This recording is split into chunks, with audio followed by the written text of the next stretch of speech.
A very special bank account. Imagine you had a bank account that deposits $86,400 each morning. The account carries over no balance from day to day, allows you to keep no cash balance, and every evening cancels whatever part of the amount you had failed to use during the day. What would you do? Draw out every dollar each day, right? We all have such a bank. Its name is time. Every morning, it credits you with 86,400 seconds.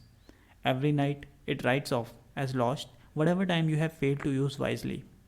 It carries over no balance from day to day. It allows no overdraft, so you can't borrow against yourself or use more time than you have. Each day, the account starts fresh.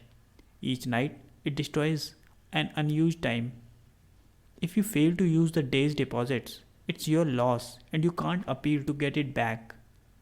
There is never any borrowing time. You can't take a loan out on your time or against someone else's. Time management is yours to decide how you spend your time. Just as with money, you decide how you spend the money. It is never the case of us not having enough time to do things, but the case of whether we want to do them and where they fall in our priorities.